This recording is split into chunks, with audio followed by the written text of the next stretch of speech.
Hi, I'm Karen Friedman Agnifilo. I'm a co-host on the Midas Media Network of the show Legal AF. Today, I'm going to talk about all things Manhattan DA and Trump. So, as we are recording this, the grand jury in Manhattan is hearing charges against the former president, Donald Trump. And what's going to happen next is the prosecutors in Manhattan will ask the grand jury to vote to indict.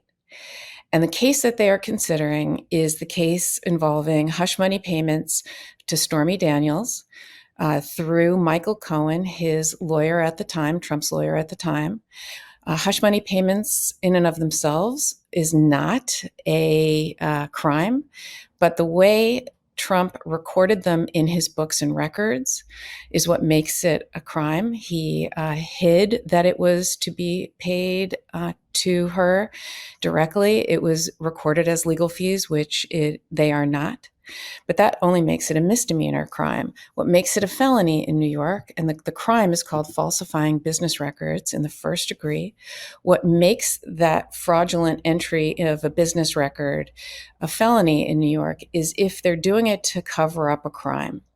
And we don't know exactly until we see the indictment exactly what crime the Manhattan DA's office is going to allege was committed here or by whom, because the statute doesn't say, for example, that the cover-up of the crime has to be Donald Trump. It could be Michael Cohen committing a crime, for example, but we'll get to that in a minute. So what's going to happen is that the Manhattan DA's office will ask the grand jury to vote an indictment once all the witnesses have testified. And we heard this week that Donald Trump was given an opportunity to come testify before the grand jury, and that's usually done at the very last stage after the grand jury has heard all of the evidence, or most of the evidence, or the most significant evidence.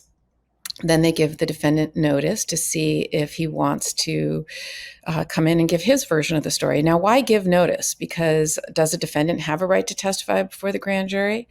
And the answer is yes, if they know about the grand jury. If they don't, if it's just going on in secret, which grand juries typically are, then he does not have a right. But since this has been widely reported that they're in the grand jury, the prosecutors were going to be extra careful and give him notice so he couldn't make an argument later, for example, that he didn't have an opportunity to testify. If he were to come in and testify, he'd have to swear under oath that everything he's telling is the truth, and he'd have to waive immunity, because everyone who testifies in a grand jury in New York gets what's called transactional immunity, meaning they can never be prosecuted for the crime that they're testifying about. So nobody thought he would go in and testify because he's not going to waive immunity and give his version of events. Why would he do that? And then all the statements could be used against him later at trial. Instead, he'll keep going out and making statements in the court of public opinion, which he's already started doing. But let's keep talking about the indictment. So let's assume the grand jury votes to indict Trump. What happens next? It will be sealed, okay? So we're not going to necessarily know about it. In fact, he could be indicted already as we speak. It will be sealed until he is brought before a judge. So we will not see that indictment, and we will not know what's in the indictment unless, of course, it's leaked. Now, my guess is the number one person who will leak it is Donald Trump himself, because he will be told that he has been indicted, and he will be given an opportunity to appear before the court at a mutually agreed upon convenient time. He can't delay it for a long time, but they would give him a reasonable opportunity to come to New York and appear before a judge. So I think he could potentially leak it, so we might know about it then. And then again, he'll start to talk about it and try to get out in front of it, and he'll try to win over the public. And unfortunately, Alvin Bragg, the Manhattan DA, his hands will be tied, and he can't talk about it, despite the fact that Trump will likely be talking about it publicly. He can't talk about it because it's still sealed, and he can't talk about it outside of court. So until Alvin Bragg's office and the prosecutors there go to court, we won't hear anything from them regarding the indictment.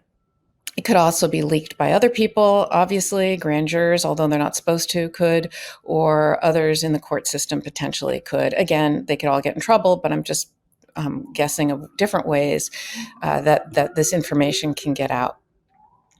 So once he's indicted, Trump will, through his lawyers and the prosecutors, will be given an opportunity to surrender and come to New York and appear before a court.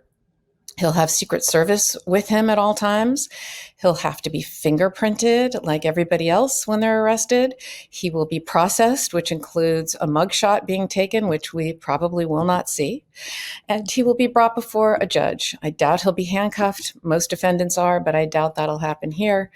And he'll be brought before a court, and he will be told what the charges are, and he will be what's known as arraigned before a court, and where the court tells them what the charges are and asks him to enter a plea, which of course he'll plead not guilty. The case will then be adjourned for motion practice, which, as we all know, Trump likes to make lots and lots and lots of different motions, and we'll try to delay this as long as possible. So again, we don't know exactly what the charges are. We all think it's going to be falsifying a business record in the first degree. And again, the crime they're going to cover up could be multiple different crimes. I suspect you're going to see many counts of this charge, one for each entry that was made in the books and records. Because if you recall, this was a $130,000 payment from the Trump org to Michael Cohen to Stormy Daniels through an intermediary. So there are different steps in the process. And if the Trump org recorded these as legal fees, which Michael Cohen has said they did, then each one of those recording of it as legal fees, and I think it was paid out over the course of a year in structured payments. Again, why would he, if this was legal and legitimate, why would he structure the payments? Why wouldn't he just make one $130,000 payment all at once? So each one of those would probably be a separate charge. And there could also be multiple theories within each charge of which crime they're using to bump it up to the felony. So there could be multiple charges even within each charge, if that makes any sense. This could be an indictment with many charges. And, there's been lots of speculation about what the felony is. Does it have to be a state crime? Could it be a federal crime? What about election law violations? Who has to have committed the crime? Now, don't forget, in August of 2018, Michael Cohen pled guilty to covering up these payments and violating federal election laws. So that could be one of the crimes that is going to be used to bump it up. It's a Class E felony, which in New York is the lowest level felony. It is punishable up to 4 years, but there's no minimum. So he likely will not go to jail on this charge.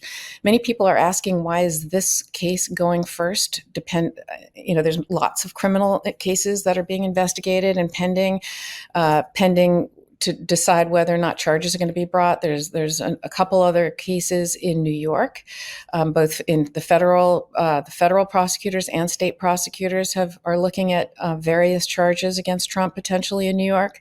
There's also Fani Willis in Georgia, who has a case that regarding the election interference and the 11,000 votes. That case is also a state case. And then, of course, there's the special counsel Jack Smith, who's looking at both the election interference and January 6th charges, as well as the Mar-a-Lago classified document obstruction of justice charges. So there's many, many cases, and people want to know, why is this one going first? And is it bad that this one's going first? It's such a low-level crime. One thing to keep in mind is that the statute of limitations is going to run out soon. I think it's in May. So they have to, if they're going to bring this case, they have to bring it now. Also, the fact that Alvin Bragg is bringing this now, it's the one he thinks is the most ready to go.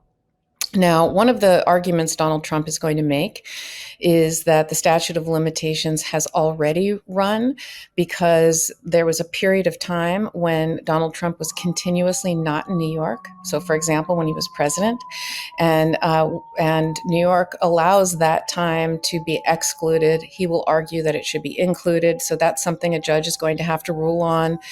And also, Donald Trump is also going to say, because he said it already, that this is a political hit job, and he's called Alvin Bragg a reverse racist, and he's a Democrat. But how do we know this is not a political hit job? Because if that's what Alvin Bragg wanted to do, don't forget, he had the opportunity, Alvin Bragg, to indict Trump over a year ago when he first became the new Manhattan DA after Cy Vance left.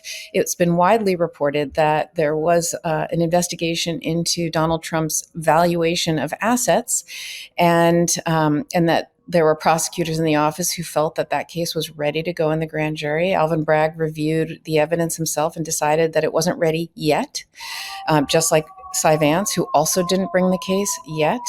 But there was a lot of public comment by the the ex-prosecutor who resigned and also wrote a book about it, and saying that he disagreed with the judgment of Alvin Bragg, thinking that the case should be brought. But again, if this was a political hit job, why didn't Alvin Bragg bring that case over a year ago? It's because Alvin Bragg, just like Cy Vance, just like Robert Morgenthau, and any prosecutor worth their salt, what they do is they bring cases without fear or favor. They look at the evidence, they follow where it goes, and if there's a case to be brought, they bring it. They don't bring cases based on politics, and that's what Alvin Bragg is doing here. So he says that other case is still being investigated and still open. So let's see how that goes. Michael Cohen has testified in the grand jury twice in this case. He is a great person to give color to this indictment and describe the facts surrounding it. He was the person in the room, and he's the person who negotiated all of this. But of course, he's a tricky witness for the prosecution because you have to corroborate everything he says. Why do you have to corroborate everything he says? Because he has several convictions himself, including one for lying to Congress, and also for his own tax fraud, et cetera, in addition to the federal election law conviction associated with this case. So you have to corroborate everything he says, and that takes time, which is why I think this case took a while and wasn't brought before. Donald Trump has also come out and said, in addition to criticizing Michael Cohen and calling this a political hit job, he's also coming out and saying, I didn't have an affair, that I'm the victim of extortion. But having an affair is not an element of the crime of falsifying a business record, so it kind of doesn't matter. And paying someone hush money isn't a crime. It's that he didn't record it properly, that he didn't say it was for legal fees, and that he was covering up a crime that it would benefit his election, as this was done in weeks right before the election in October. So the timing of this is how we know that's what this is as well. And, he's going to say, and he keeps saying, I didn't do this. I was a victim of extortion, and that's why I paid her off. But that, I don't think that defense is going to fly. I think he's just trying to win over people in the court of public opinion. But just remember, when he says that, it's not an element of the crime.